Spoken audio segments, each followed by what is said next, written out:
Welcome back, all, to another episode of Movie Howl. My name is Joe. I'm here once again with Ryan, and we just watched. I just picked a movie. I just saw it on Hulu. Hey, what's this? Watched the trailer, and then here we are to bring it to you. It's called American Animals. Most of the people in it, you're not going to know their names, but there is one person who you might recognize. And that would be Evan Peters. Plays a character of Warren in this movie. And he was the Quicksilver in, the X-Men movies? Yeah. In, what was it? Apocalypse, Days of Future Past? Yeah, he was. And there was one before Days of Future Past, I thought, where he was in it as well. It was fun in that. He was fun in this. But this, we watched a preview. I thought it looked good, so I had you watch it. You were like, yeah, okay, well, let's check that out. And it was, I don't know if the preview didn't quite do it. It didn't do it the justice that I think the movie ended up having. Let's put it that way. Okay. It was. It seemed, the trailer seemed superficial. Like a heist movie or a coming of age kind of movie, like, hey, we're young, we got to do this thing, kind of like, I don't know, Dazed and Confused or something like that. Like, we got to take control of stuff. That's kind of the vibe it put out. It did. I when I first saw it, I thought this is going to be just the way that it was set up in the trailer. Young outcasts, and I actually thought high school, but it ends up they're in college.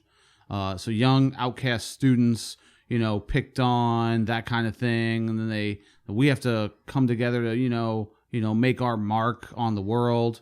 And it was that. It was them trying to make their mark. What can they do? What can you do to be remembered? Yeah, to make, I think one of them, the older self said, like, a unique path for yourself to set out. And the main kid, not Warren. Spencer, yeah. Was saying that he kind of was looking for some interesting and unique experience in life to give him maybe insight into how some artists who've gone through tragedy create what they create, and to understand their thought process, because that's where he's coming to it from. Mm-hmm. He plays an artist in this movie who was in college, and he talks about that. First, this movie does something unique that I thought was interesting. In the very beginning, from the opening credits, it talks about this is not a true story. Not based on a true story. After watching it, it is 100% based on a true story. An actual attempted robbery that goes down at the University of Kentucky, I believe is what it was when I looked it up. Very interesting how this director decided to do it. He intersplices the real life people who did this. Are they real life people? Mm-hmm. Okay, because I was saying earlier that they got an older actor to play Warren's character later to make him look older, even though the actor who played him in college was 34. I did not realize that it was the real guy. I mean, it says real guy, this person. The only thing it didn't say that with, I noticed, were the parents. Yeah, the parents it didn't say was real. It didn't say the dog was the real dog that was part of the family. Sad dog. Stuff like the sad dog that was on the couch. But yeah, it kept flashing. This is not based on a true story. But come to find out, it is. And it was a very interesting kind of a biopic on these young men and what they chose to do. And it's kind of crazy with what happens and some of the things that happen, but I liked how that's how it is in real life. They talk about truth is always stranger than fiction. The things that happen in real life will always be crazier than what we can imagine and come up with creatively on our own, because that's just life. People do crazy things, and that's who we are as people. It ended up being more interesting than I expected it to be. Yeah, it was an interesting movie. It was a lot more thoughtful than I expected it to be based on, it looked like, I don't know, the trailer looked like Fight Club mixed with, what was that movie, War Dogs or something like that a couple years ago? It just looked like an amalgamation of a bunch of these young coming of age movies where it's somebody being like, it's the typical like, oh, it's our last year of high school, or we're in college, we're going to be adults after this, we got to do something weird. That's what it seemed like. And it ended up not really being that at all. Yeah. Well, it wound up being a more realistic take on it. Mm-hmm. Like you get a bizarre idea, and it's, what if you actually did it? I mean, that's one of the things early on in the movie that Warren's saying, like, what if we actually did this? Don't you want to know what it would be like if we actually did it? I do like how, because it was this biopic, this take on something that actually happened, I like how it turned out, because that's what would happen. Yeah, totally. Like, we've talked about it before. It's for other only things. the very stupid who believe the law is stupid. Right. Don't think you're smarter than the cops, because you're usually not. Yeah. That's... So there's some setup in this movie, some things that go on to set certain characters up, and one where Warren and Spencer, and it's Warren is breaking into what you find out is a restaurant, and he's talking about all the food that's wasted, and he's the anti-establishment guy. That's his shtick in this, which I get it. College students, there's a lot of them that are, anti-capitalists, all that. And I get it, as far as the restaurant biz, I've been in it a long time. There is so much waste. It was one of the things that frustrated me the most is people who don't take their stuff with them. And sometimes you can't. You're going somewhere else. You can't take it with you. Whatever. It's going to get ruined anyways. But there's so much waste. You can't even... it's actually disgusting. It's really kind of an issue. But he like steals some stuff out of this place. Yeah, he steals like 30 pounds of meat. Like, oh, they're just going to waste all this. It's like, what are you going to do with it? Right? Are you going to go home with it? Like, hey, mom and dad, check this out. And it's like, oh, well, now we have meat for like months. Where'd you get this, by the way? Yeah, the parents in this didn't remind me of Courtney Cox in 3,000 Miles to Graceland. Crappy mom. No, they seemed like attentive. Yeah, caring parents. They wanted the best for their kids. Send them to college. Yeah, they also kind of had stuff going on that made them seem real. I mean, the little scenes where you see the family, like they have other things going on. It's not all just, how are you doing? What's going on with you? Why are you so withdrawn? Like, what? Yeah, but he obviously, somebody catches on to what's going on. He comes running out, run. And the guy who comes out, he says Warren's name, like he knows him. He knows this guy. He's got a gun. I will shoot you next time. Who lets somebody they know who it is rob from them and doesn't just go, all right, 911? Yeah, here's what just happened. Like that was something that bugged me in the beginning, but it's just really the movie does it to set up who this character is. So as I had originally started to mention, this movie interweaves the actual real life people who did this, the four guys who did it, with the movie characters, the actors who are in the movie. It was really interestingly done. And when I first thought, because they kept portraying it as not a true story, that the director was just doing that to make it more interesting. Yeah, just a different way of delivering exposition or something like that. That's what I thought. Like, instead of having narration over it, like, here's what I'm thinking, cut to that. And this movie's from, 2018? But it would make sense with that time period to maybe, I don't know, maybe even be inspired by, like, reality TV or things like that. It's like, oh, here's what I was thinking at the time. But yeah, so that part of it, I thought that was interesting. And I mean, as you come to realize towards the end of the movie, and they're doing the kind of the play-by-play on what has happened to these people since then and what's gone on, and it is 100% a true story. I looked it up to find out a little background on it myself. I was like, oh, well, this is what's going on. So it was really unique in that I liked it. I liked how they did it. There's some stuff, I'm sure we're going to get into some spoiler stuff in here. But this movie, it's a heist movie about these four guys, really the two. You got the two main characters, Warren and Spencer. In order to pull off what they are trying to do, they need to bring in more people. Yeah. They need to bring in these other characters named Eric and Chaz. Getting a crew together, you got to have that scene. The way they did some of it, there were some things in there that I questioned, at least one. there's one character that he goes and talks to, and because it's based on a true story, when I saw it in the movie, I'm like, really? Warren just knows this guy who, the character of Eric, who originally, first thing he says is he wants to be in the FBI. That's why he's going to the school that he's going to learn what he's learning. For that's his career path. Yeah, I thought that was really weird too. And then he's one of the ones who's most into this.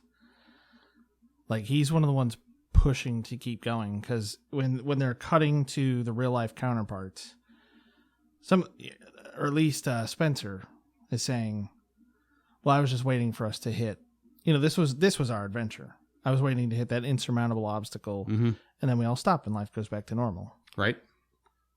But yeah, this Eric guy, I really expected, being that's how they set him up as a character, before I realized that this is actually a true story, he would just be, no, I am not going to take part in this, because if in any way, shape, this would absolutely derail everything that I am working towards right now. Yeah.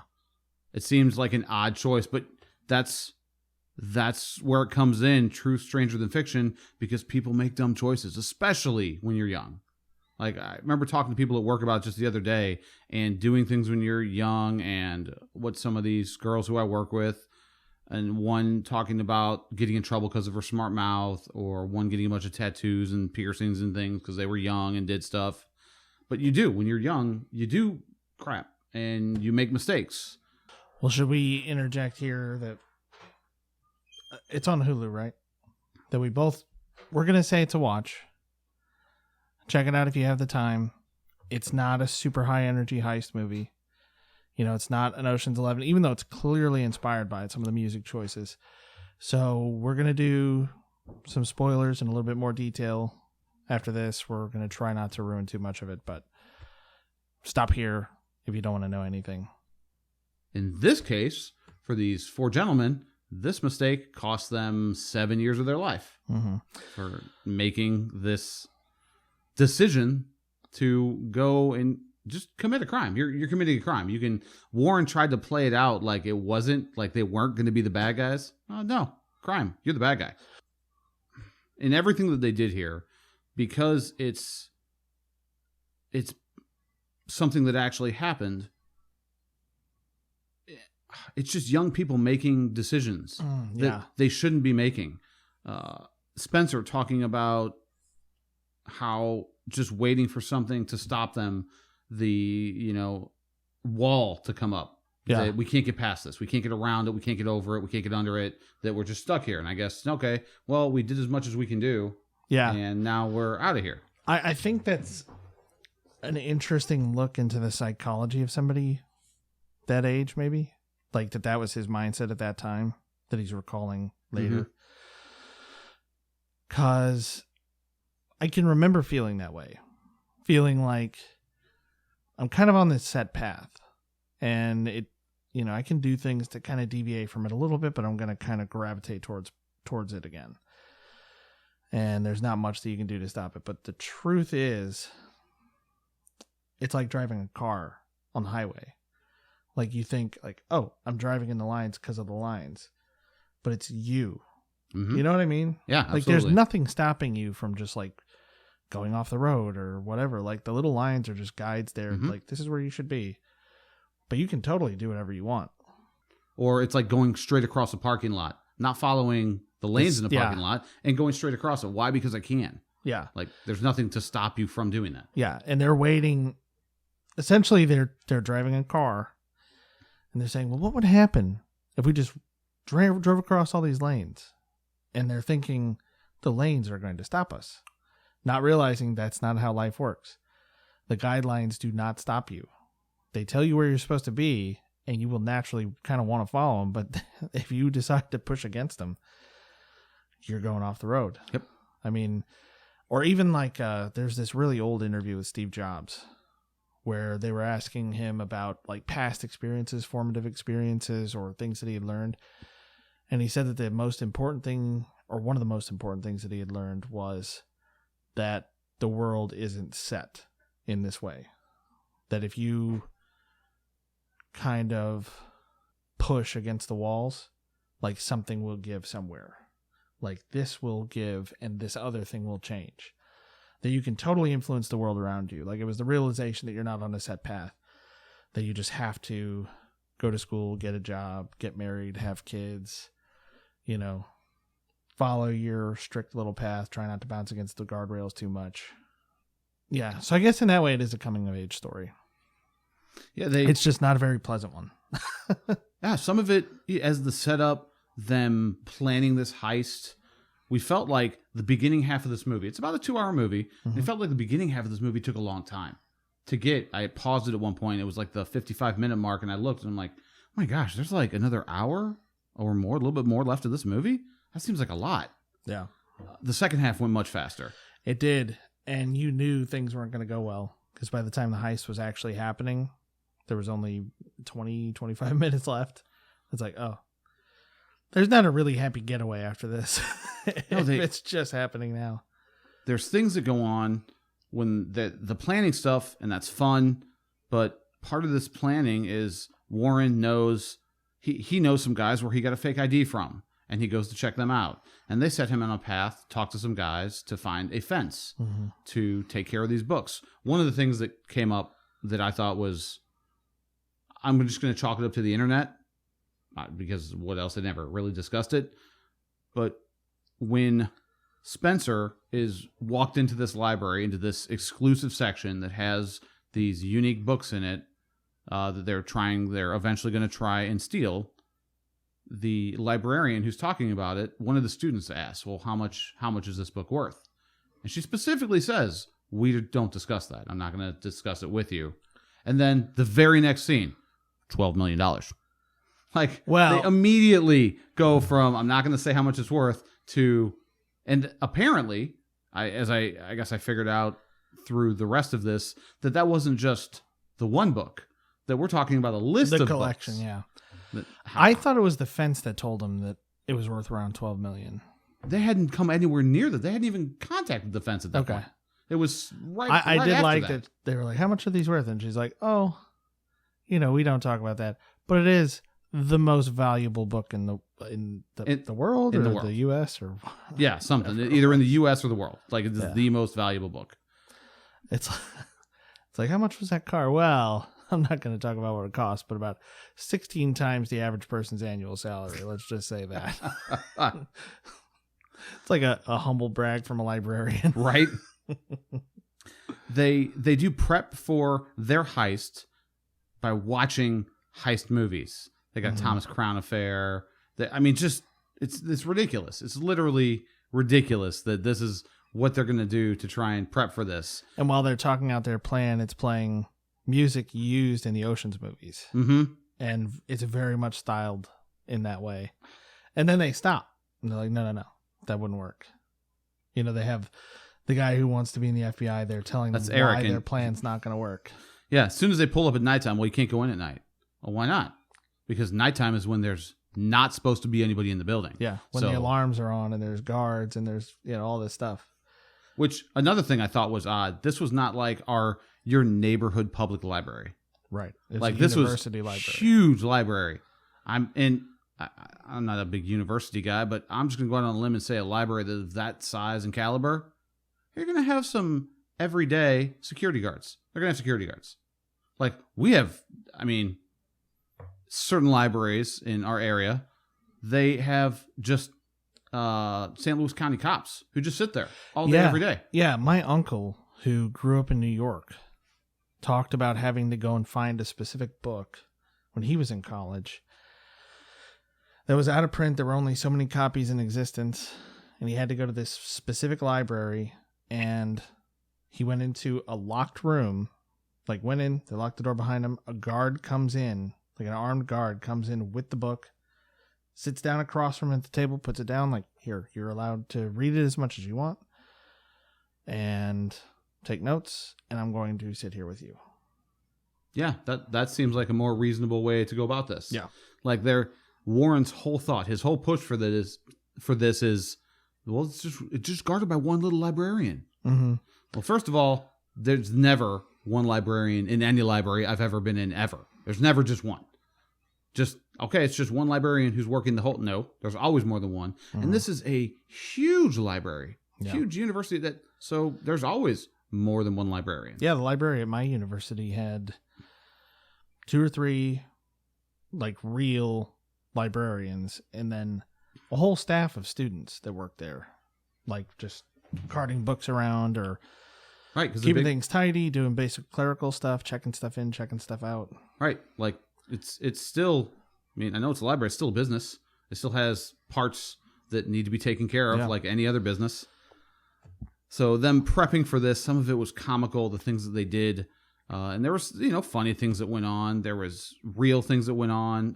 Okay, another thing that I think we should talk about is the fact that Warren and Spencer may be part of the reason they thought this was an idea worth pursuing is they were big potheads.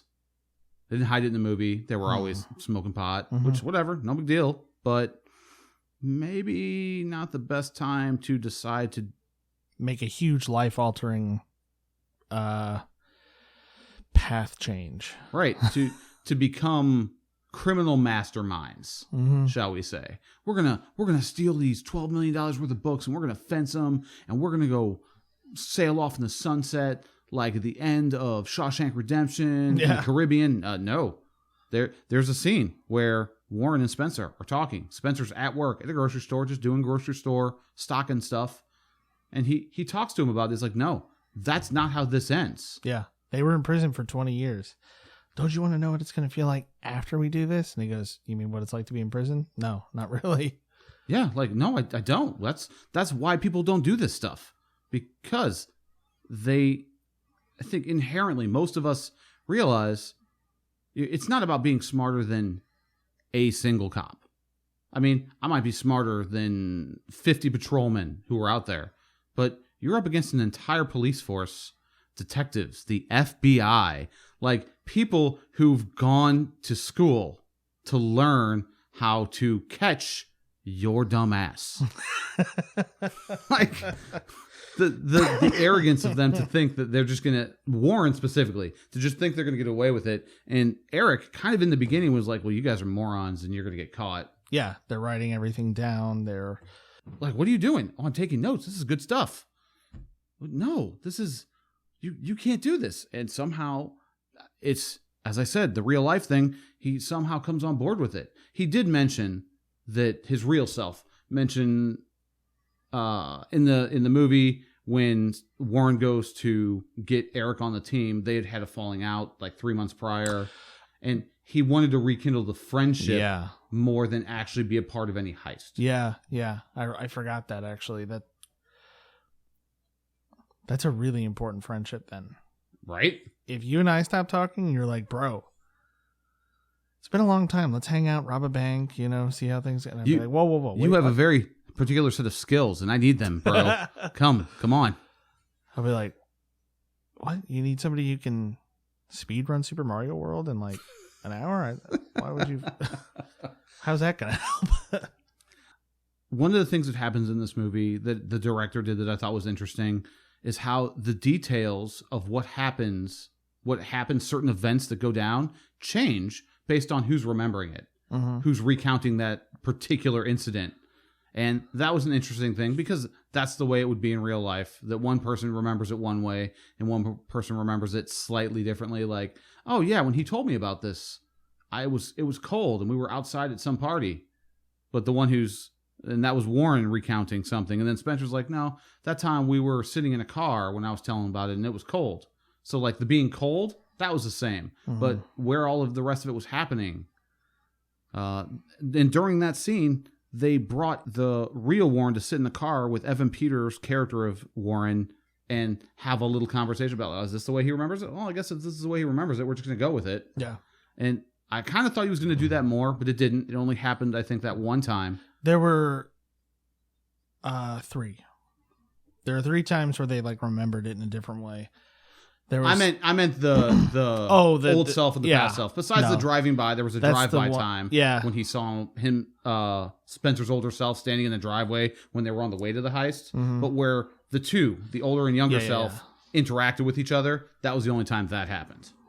But yeah, there were several times where they misremembered things. Or just told it a little bit differently. One of them remembered the fence looking like, or the guy that led them to the fence looking like this. The other remembered him like that. Or... Yeah, some of the things that they had to do to prep for this heist. Like, Warren had to fly to Amsterdam to meet some shady guys in order to be able to fence this stuff. Mm-hmm. And that was an interesting scene. There was a part in it where and now I've been to Amsterdam. My brother took me there. He lived in Germany.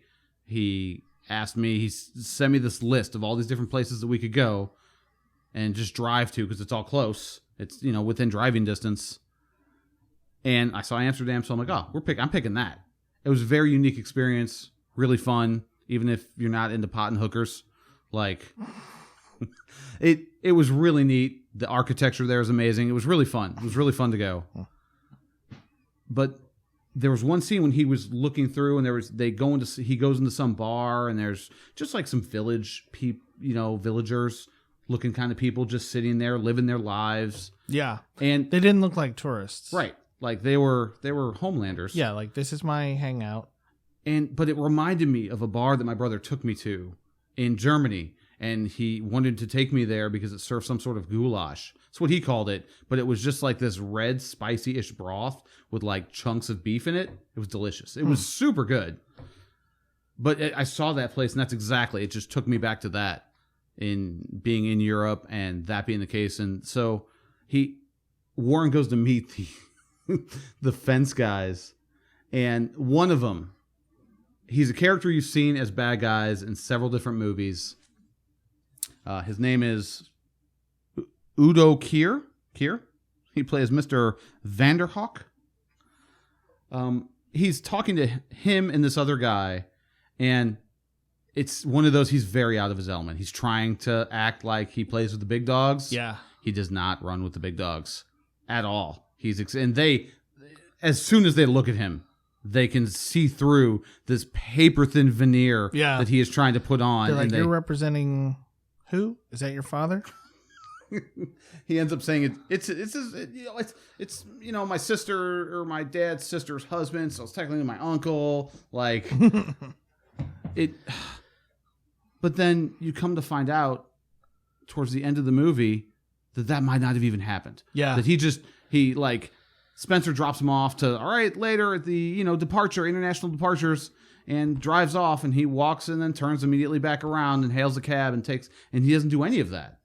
So I don't know if it actually happened, if it didn't actually happen. They left it a little vague. Yeah. With the real guy just saying, well, you have to take my word for it. Right. So things that happened in here that were fun, but what it ends up culminating in is this heist that I really enjoyed because it was exactly what was going to happen to these extraordinarily amateur criminals. Yeah, I like that it got real. Yeah, very real, which is what's going to happen. You're not a professional thug. Yeah. You don't know how to take people down and command the respect of what's going on in that particular situation.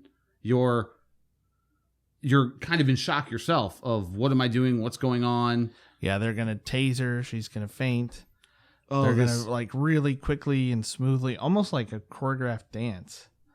Like this guy slides this book across into a bag waiting open that somebody else picks up and takes. They lay out this cloth in this very Cirque du Soleil kind of way, and then they lay the bigger books with all the artwork in them. And I mean, that was one where they're like, that's not going to work. But that is basically how smoothly they expected things to go. I mean, they even had the idea, which I really liked, about the, how do you be invisible? Well, just be old. Nobody's going to suspect you of anything then. And then they go in and they're like, oh, right, this is a college. Everybody here's 25, 30 maybe. Right. So you look completely out of place. Yeah. Yeah. It's super weird. But I do like that things got real when they went in. They go, Warren's like, I'm going to take care of the librarian. That's our only thing that's really in our way. And I'll take care of it. I'll call you, Eric, when everything's done. And he says, Eric's like, okay, whatever's going to happen to her will be dealt with when I get up there. Every one of the other that's what I ones, said. Warren, Spencer, Eric, and Chaz, and we haven't talked a lot about Chaz yet. We will certainly get into him. The one that they pull in to be the driver is really... Chaz makes no sense to me. But let's continue with this. Okay. I like that they walk in, and immediately Warren loses his nerve. He keeps reaching in his bag for the taser, but he wusses out. Okay, this taser. I have to talk about this taser. I'm sorry. When I was a kid, had the taser just for fun, that kind of thing.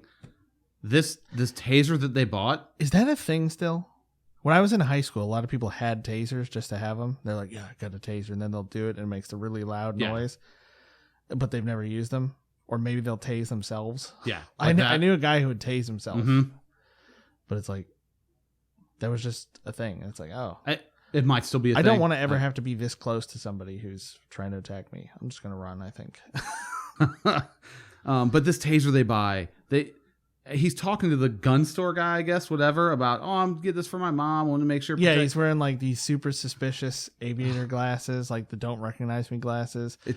And he's like, yeah, my mom wants that. How long will they be incapacitated if I use this? And then he's got it in the box sitting on the dashboard of the car driving away.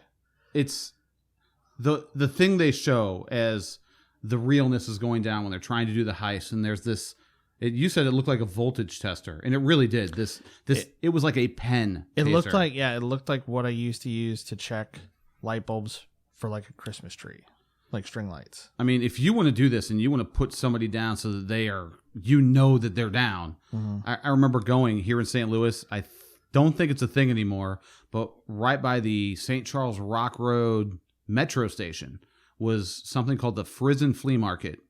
My buddy and I used to go there, had some cool stuff, had that area where they had all the slick looking knives that were just pieces of garbage that you wanted to buy before I knew anything about what an actual good knife was.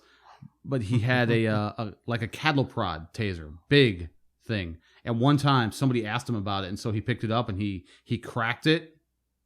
Everybody within 20 feet just shut up and looked. Yeah. It's a super loud. That's what you should have had in order to make sure you put somebody down and not get something that's actually going to work. Yeah. Not this little, because that's one of the things about it being real is he tried to tase her. As soon as he grabs her and does that, she's just like, ow, ow, you're hurting me. And doesn't pass out, doesn't even fall down. She's just like, ow, what are you doing? Why are you doing this? And then they get her on the ground and she's like, what's going on? She's there the whole time. Because if you just watch movies, you're going to think, oh, I can come up and I can whack this guy with the butt of a gun. And he's going to be unconscious for however long I need him to be. Yeah, however long. Where in real life, if you've ever played football or anything like that, if you get knocked out, you're out for a second or two. You basically, I don't know, it's like your brain loses reception for a second. Yeah. You pop right back up typically. If you don't pop right back up, you got big problems. Yeah, big problems.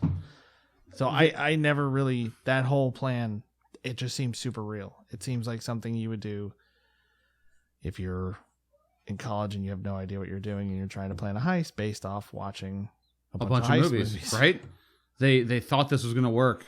He, as you said, Warren calls Eric in and the librarian is still there. She has to open the door to let him in, and he's kind of freaking out, why am I in here and she's not taken care of? And it just turns to crap. Mm-hmm. This whole heist idea. Well, I mean, even the first one where they did it disguised as old men, which we didn't say, that fails and they come back. I mean, the whole thing was thrown off by the fact that there was more than one librarian there that day. That was what screwed them up. Not the hundreds of students, but the other librarians. Yeah. But it is very unique in giving a realistic view of what I imagine it would be like to do something like that or to try something like that. I mean, I read this article a while ago that this made me think of that was, I want to say it was in Wired. Okay. And it was about this guy who was on the run. He was certain he was going to be convicted of embezzlement or something like that he swears he didn't do. So he decided to go on the run. He made the conscious decision, I will be a fugitive instead of going to jail. These are my options. He talked about doing all this research beforehand, going to libraries and things like that, and kind of places where they wouldn't be able to trace what he was doing, using a lot of materials that would be hard to track back to him. And he used things like dice.com to do tech stuff in a freelance way where he can get paid easily and doesn't have to be registered to a specific company all the time. Easier, I guess, in theory, to fake stuff. He talked about like robbing places, how to rob them, like where to go, like what kind of crimes get reported across state borders and what don't, what things to take. He was like, if you're stealing something, don't steal something identifiable. Don't steal a bunch of $100 bills with sequential serial numbers because they're easy to track. Like take what's in the drawer and run. Like all this stuff that he was talking about that's like, yeah, it's nothing like a movie. Like it's so unusual for somebody to actually successfully stay on the run. Like think about Kevin Mitnick, who he was a hacker that was on the run from the FBI for like several years. Okay. In the 90s. When you're on the run from the FBI, you're on the run for like a couple days. This guy was on the run for years. Like he was a hacker and a social engineer and all this stuff. He actually runs a security firm now. It's a really interesting story.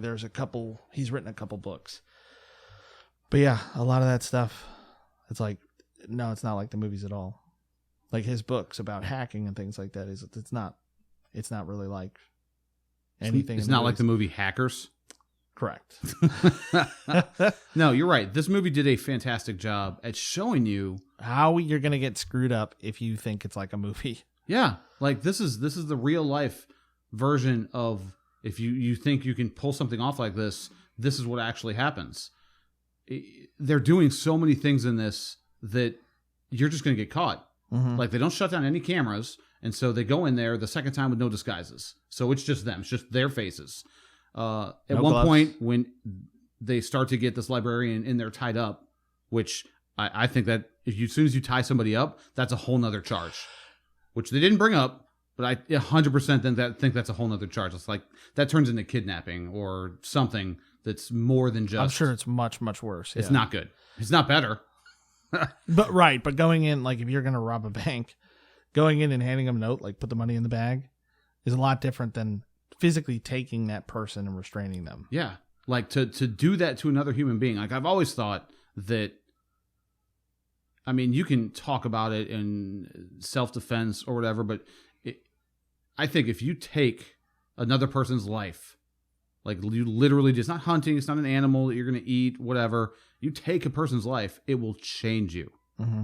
Just irrevocably for the rest of your life. Something inside of you will change that you'll never get back. And that's just the way it is. Mm-hmm. And something like this, doing this, accosting a person, really doing this to them, like it probably, considering what happened to them, these 4 young men, it probably affected her less in her day-to-day life than it did for them and for the rest of their lives. Like she'll be able to move on from this and know that these boys made a mistake. I mean, it was a traumatic experience for her, but besides the small amount of physical pain that she had to go through, there was no severe lasting. It wasn't like kidnapped and psychologically messed with. There should be no severe lasting damage for her. Except knowing like I'm a librarian at a university and this is possible. Hmm? Well, when you're, in charge of the most valuable book in the world. I'm sure it changed their security protocols. Yeah. Yeah, I bet it did too. I mean, yeah, I don't know. It's a fairly good movie. It was. I really enjoyed how it got so real. Like Eric, he comes in there and he's trying to put on like these rubber gloves and then they start to tear. And so he's like tearing through drawers and looking. Your fingerprints are everywhere, guys. Yeah. That's one of the first things I thought of. Like your camera, fingerprints. And then they talk about other things that happen in this. And you're robbing the school you go to. Like, I mean, okay, there is that. Yeah. When you're in college, how many people come up to you? Hey, aren't you in my engineering chemistry class? Aren't you in my this? Aren't you? And you might recognize them. You might not. You might not realize that they're there. I really liked how Murphy's Law absolutely took place during this heist. Everything that could go wrong went wrong. Yeah. Like hitting the wrong button on the elevator to get out, trying to get out with the book and the stairs, and they're just dropping this super expensive book and taking off and leaving it. And they only had a couple of other smaller, books to not try millions of dollars anymore. Not millions of dollars anymore. Yeah, an illuminated manuscript that I don't think they say what it is. And I mean, based on the look of it, probably some kind of Bible. Maybe. Yeah, and that book by Darwin. Yeah. I mean, it's a really, really good look at what could happen if you tried to pull this kind of thing off, thinking that you can get away with this, and just small things that would happen. They after they finally got the books and they got away, they go to New York City to talk to who they need to talk to get this stuff verified so that it can be sold to this fence, which may or may not be a real thing. Well, actually, now that you're talking about that, I do kind of buy Warren's story a little bit more. Why would you risk going to New York and showing these books? They're saying these are super, super rare, really hard to find. They're stolen. They're on TV. I mean, the internet was around. This movie takes place in like 2003, 2004. The internet was around enough that you would know, like, hey, this book that's extremely rare, there's X number of copies in the world, was just stolen, and now there are these two college-age kids showing up here to have them authenticated. Yeah. But they never go anywhere with that after that. No, there's one small thing that happens. They're talking to this lady about it, but she's like, yeah, the person who runs this department who can do what you want to do, well, he's not here, so we'll just call you. And yeah, we'll call you tomorrow. And okay, this is where I'm going to bring up Chaz, because every single thing, every time he's in a scene in this movie, he is like, I feel like he's billed as the jock guy because he's always on like this rowing machine and he's all in shape, and he's the smartest one of the group by far. Well, I don't understand. If he was, he wouldn't be there. True. I don't know why he's there. See, but that's the real life part of it, because you think you can get away with something, they make it sound good, and you're young, and so you do something stupid. I guess. Because they talk about him being an entrepreneur, that he started a business when he was 12. I don't know what that is. Like, people talk about that. Like, oh, they started their first business when they were 12. Was he selling lemonade? Yes. Kid down the street from where I used to live would sell lemonade in a lemonade stand. Like, that's, I guess, technically it is. Like, I'm going to go around and mow yards. I'm going to go shovel driveways. But then they're talking about him buying a rental property when he was 16. I don't know. It's just weird. But then I guess if your goal, like his, seems to be just the accumulation of wealth, if you're like, oh, I can just be a driver and get, millions of dollars. So a little bit of a hole in the logic of the movie, the way it was filmed, I think, more than anything. Maybe. They buy a getaway car. But they don't use it. Yeah, which they're doing the test driving in like a Jeep Cherokee. And then it's some kind of Honda minivan. Yeah, he says to his mom, Chaz's mom, hey, I need to use the van. I never understood why that was the case. They showed taking off license plates, maybe putting on other ones from somewhere. I don't know. They didn't really get into that.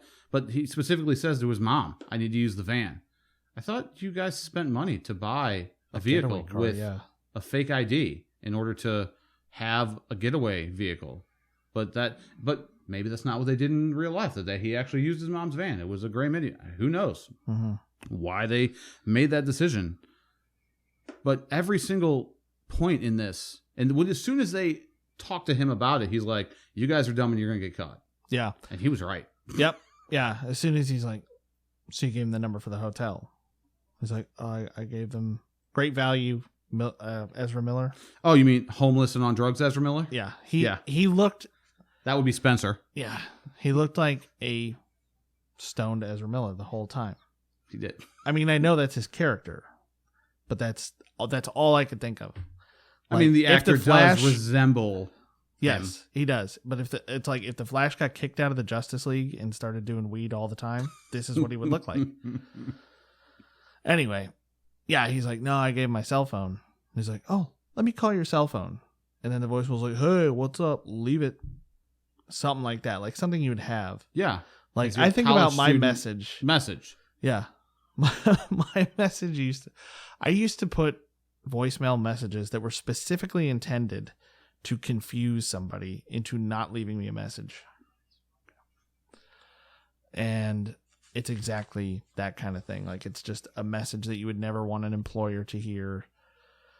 And it's clearly, they're going to find out who you are. You give them your real phone number, they can trace it back to you. They're going to know that you're not a professional because of the way your voicemail is set up or the way you're going to answer There's an the email phone. address thing that goes on where they use the same email address to contact these people in New York for the verification as they did to set up the meeting with the librarian and these books that they stole. Yeah, it's so easy to make a slip up. I like that. I like that they point that out. And it is easy to do that, but if you're doing and you're planning and you're doing all this work, one of the things they brought up with the fence guys was you never use the same email address to contact me. Yeah. Like always, like that would be at least put the seed in your brain I'd never use your personal email address. Never use an email address that can get traced back to you. Yeah, I was about to say they didn't use a personal email address, so they didn't say that. They just accidentally used the same one twice. Which, if I figured that would get them caught anyway. Because if you log into your Google account on a different computer, you're going to get an email or something on your phone like, hey, a computer running Mac OS at this approximate geographic location on this IP address or whatever just logged into your thing. Is that you? Right, but that's now. That's not Google then. I guess. Google, they showed it. They showed him on the computer and Google, like the old school Google popped up. So, it's a thing in 2003. I would have to say there's still some kind of like, oh, hey, all of these email addresses that are suspicious, like this guy that went to New York, these people sending these messages, all of these emails originated in this one geographic location. Right. Like you're not smarter than the cops. You're not smarter than the FBI. The best you can do is make it to where you couldn't figure it out. And then you have to hope that you are smarter than anybody else who's working on the case. And unless you're real smart, you're probably not. Like, they have people who do that for a living. Even if you're not smarter than them, it's a matter of that's their job. Like Aquatine Hunger Force. Carl's like, you need a brain? I can get you a brain. But it can't be smart. Smart ones are hard to get. You got to be smarter than them to get them. Since you brought that up earlier. Yeah, that's nice. It did. I ended up enjoying this movie more than I thought. I thought it was going to be a heist movie. It was just going to be these kids who are, kind of bullied on and stuff, and they want to do something to make a name for themselves. And they wanted to do something to make a name for themselves, but the way they went about it, the fact that it was actually a true story, and the way this director did it was really well done. I liked a lot about it. And as we said before we got into spoilers, this is a watch, people. Yeah. Very interesting things that happened in some real moments in there, some things that went down that it's just, if you try to do something this dumb, you think you're going to get away with it. You're just not. But also, it's not necessarily the end of your life. True. Because at the end, they show all of them. They're up to something. Right. One of them's a writer. One of them's an artist. One of them's back in school. Chaz is a fitness instructor in LA or something like that. Yeah, somewhere doing his fitness thing. Yeah. But none of them are, except for possibly Spencer being an artist, none of them are doing what they wanted to do with their life. Like Warren. He got into school on a sports scholarship, which I find it funny. You never find out what sport that is. I thought that was interesting. They just left that intentionally vague. I thought that was kind of neat. But they're none of them are really doing, besides Spencer and the artist, what their path was. Yeah. Like Chaz for sure, and Eric. One was just going to be an entrepreneur or CEO, probably of some company someday, and he's certainly not that. Yeah. Eric was going to be in the FBI, and that ship totally sailed. Which again surprised me. He even took part, and they'd be like, if any part of this doesn't go 1,000% perfectly, I'm boned for the rest of my life. I knew a lot of people in college and high school with military plans, and they're like, nope, I'm not speeding, I'm not doing anything. Like, they are. I don't know how easy it is to have that kind of career path derailed, but I knew people who were like deathly afraid of getting in any kind of trouble because they had something lined up with the military or with government, and they're like, I am doing nothing that is going to put that at risk. Yeah, I'm not even look at the drinking politics or stuff getting now. a fake ID or anything. Some of the video I sent you, cancel culture. You tweet something out, 10 years ago, well, probably wasn't even around 10 years ago, but 5 years ago, something dumb. Oh, well, now you're fired. Like James Gunn. Like James Gunn. Yep. That's what happened to him. It was like I mean, I don't know what he said, to be fair. It might have been horrific. But yeah, it was something he said like 8 years ago that somebody dug up. Mm-hmm. And then he got fired. Then he got brought back. Yep. Because the outcry was so much that people wanted him back. Yeah. It is this day and age we live in. You got to be careful with what you do. And this, I really enjoyed how this movie showed realistic consequences, how the heist itself would go, how what you're doing to an actual person is not what you thought it was going to be. And it's going to weigh on you. Mm-hmm.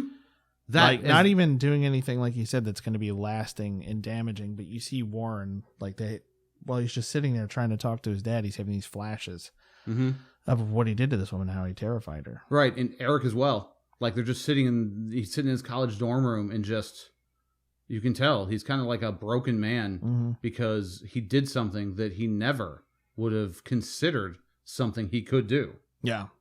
And when you're put in that kind of situation and, you're getting yelled, you do this, tie your legs up. Okay, come on, let's go. Yeah. You watch movies like World War Z and you're like, oh, I could handle this kind of situation. And then sometimes my pet rabbit is like sitting on my chest and I move the wrong way and they hop away and they look upset and then I'm upset about it all day. Right? You accidentally like step on your dog's tail. Right. Oh my God. Yeah. Absolutely. And it's like the dog looks hurt and you're like, I'm so sorry. Oh my God. And then you feel bad about it the rest of the day. It's like, yeah, there's no way you could handle what you think you can handle. I mean, some people can, obviously, but there are criminals. That's the thing with these kids. Like they thought, yeah, it's going to be no problem. Go and tase the old librarian. Except, Warren thought that. Spencer, Eric, Chaz. That's true. From the very beginning, I want no part of that. Yeah. I want no part of this old lady thing you want to do. And I mean, when I first thought of it, I'm like, oh, we'll just put some laxatives in our coffee. That is 100% what I thought they were going to do. Something like that. Yeah, something that's just like, it just has her out of the room for a minute. Mm-hmm. Like, oh, go ahead and continue to look at this. I'm just going to step away for a minute. Yep. But no, how it goes down, everything that happens, it was great. Yeah. So, and it's not trying to be anything that it doesn't have to be. Like, it's not trying to tell some, it's not giving you a moral. It's not a fable. Mm-mm. It's not trying to teach anything, really. It's just an interesting story. Right. It's not politically motivated in any way. It's not, you have to, it's not trying to teach you lessons other than showing you this is what could happen if you try to do something. Yeah, look what happened to these kids. Yep. And maybe use that as a lesson, yeah. All right, Halligans. I think that's all we have for this particular episode. I hope you enjoyed it. Ryan, hit us up with where they can hit us up. Yeah, you can find us on Twitter at MovieHowl or on good old-fashioned email at moviehowl@gmail.com. And I guess let us know if you want us on other platforms. We're, a little skittish of the internet, like we're talking about. We don't want to offend anybody. Gotta be careful with that these days. Yeah, gotta be careful about where you are, what platforms you're using. Weird times we're living in, man. Talking about consequences. But, yep. If you have any suggestions, comments, questions, if you like it, don't like it, if your dog doesn't like it, let us know. If we made your dog sad, don't tell us that. We don't want to be sad too. No, that's not okay.